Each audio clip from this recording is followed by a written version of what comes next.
সান্তানপাড়া গ্রামের অটোওয়ালাদের কি পরিমাণ যে ভোগান্তি এই রাস্তার কারণে, চলুন এই যিনি অটো চালক, তো ওনার সাথে আমার দেখা হয়েছে, ওনার মুখ থেকেই শুনি। আচ্ছা ভাইয়া, আপনি তো ঘোড়াশাল, ডাঙ্গা, আশেপাশে সব জায়গায় অটো চালান, তাই না? হ্যাঁ হ্যাঁ ভাই, প্রচুর পরিমাণে তো যাত্রী রয়েছে। যাত্রী অনেক যাত্রী আমাদের এই এলাকাতে। আমি 12 বছর ধরে অটো চালাই। আমি এই খিলপাড়া, পুবালি, কান্দাপাড়া, ডাঙ্গা, সান্তানপাড়া, মেজিক এলাকাতে গাড়ি চালাই 12 বছর যাব। আচ্ছা আচ্ছা। আমার ডেলি আমার দুইবার নিচের পক্ষে আমার দুইবার গাড়ি হয়তো ব্যারিং জায়গা, নাহলে আমার একটা কিছু নষ্ট হয়, যে কোনো একটা জিনিস নষ্ট হয়। আমরা যে কাজ করি ভাই, বগুড়া বাংলায় চলতে আমাদের অনেক কষ্ট হয়, অনেক আমরা ভোগান্তি পড়ছি। আমাদের ডাঙ্গা ইউনিয়নের মেম্বার, চেয়ারম্যান তারা আমাদের কোনো আমরা উদ্যোগ নেয় নাই, আমাদের কোনো এমপি মহোদয় কোনো আমাদের কোনো উদ্যোগ নেয় নাই। আমরা অনেক কষ্টে আছি। আপনারা আমরা দয়া করে আমাদের এলাকার উন্নয়নের জন্য একটু খেয়াল করেন এবং দেখেন আপনারা কি অবস্থায় আমরা আছি। আচ্ছা, এই রাস্তাটা এখন যে সাবেক রাস্তা, এই সান্তানপাড়ার ভিতর দিয়ে যে রাস্তাটা গেল, তো এই রাস্তার বিভিন্ন জায়গায় আমি দেখলাম কি অনেক জায়গায় ভেঙে গেছে। এখন মেইন রাস্তার এই বেহাল দশা, যদি এই রাস্তারও যদি পুরোপুরি ভঙ্গুর অবস্থা হয়, সেক্ষেত্রে আপনারা তো জীবিকা নির্বাহ করতে পারবেন না, অটো চালাইতে পারবেন না, মানুষ যাতায়াত করতে পারবে না, তো অনেক রকম ভোগান্তির সৃষ্টি হবে। পুরো সান্তানপাড়া, পুবালি, ডাঙ্গা, ঘোড়াশালের সাথে আমাদের এই গ্রামের কিন্তু সংযোগ ব্যবস্থা একদমই বিচ্ছিন্ন হবে, তাই না? হবে। হ্যাঁ ভাই, এই ব্যাপারে আপনি যদি কিছু বলেন। এই আমরা আপনার দেখা গেছে আমরা ডাঙ্গাইনের লোক যারা আমরা আছি সকল আমরা ঘোড়াশাল মুখী। আমরা একই রাস্তা দিয়ে আমরা পুরো ডাঙ্গা ইউনিয়নের লোক আমরা একই রাস্তা দিয়ে চলাফেরা করি।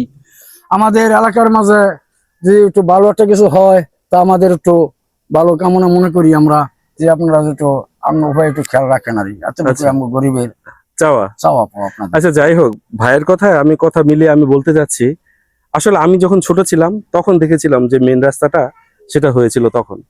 এর পরবর্তীতে এই রাস্তাটি আর কোনো কাজ হয় নাই, যার কারণে এই রাস্তা কিন্তু আসলে 20-25 বছর 30 বছর ধরে এই রাস্তার এই অবস্থা।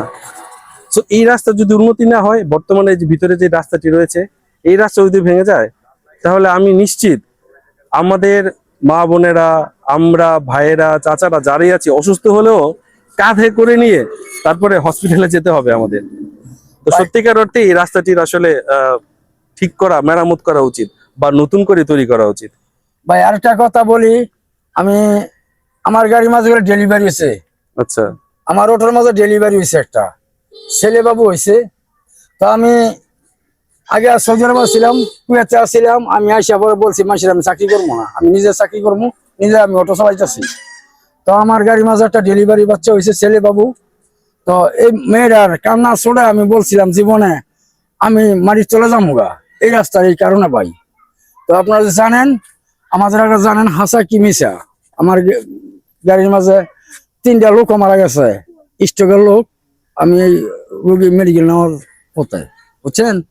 তো একটা রোগী মারা গেছে, নাম হয়েছে নিজু, আরেকটা নাম হয়েছে আপনার হাবুল্লাহ হাবি ইমান ইয়ার ছেলে, আতাবুদ্দির ছেলে, মেডিকেল চাকরি করতে হয়েছিল, মারা গেছে ইয়াতে।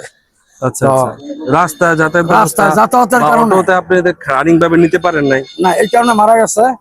তো আপনারা আমাদের রাস্তার দিক দিয়ে আপনারা অনেক একটু খেয়াল নেন, একটু আমাদের একটু বাঁচান আপনারা, এছাড়া উপায় নেই। আচ্ছা, ভিডিওটি যারা দেখছেন, এই ভাইয়ের মনের কষ্টগুলো শুনলেন যে রাস্তার কারণে অনেক লোকও রাস্তার মাঝে মারা গিয়েছে, চিকিৎসা নিতে পারে না প্রপার। অনেক ভিডিওটি সবচাইতে বেশি বেশি শেয়ার করে দিবেন, যেন কর্তৃপক্ষের নজরে আসে, যেন এই রাস্তাটির জন্য খুবই দ্রুত হয়। এটা শুধু আমার কথা না, ওনার কথা না, পুরো ডাঙ্গা, ঘোড়াশাল, পুবালি, সান্তানপাড়া গ্রামের আশেপাশে যতগুলো গ্রাম রয়েছে সবারই আসলে চাওয়া এই রাস্তাটি আসলে কবে হবে। ভিডিওটি ভালো লাগে থাকলে অবশ্যই লাইক, কমেন্ট, শেয়ার দিতে ভুলবেন না। আসসালামু আলাইকুম।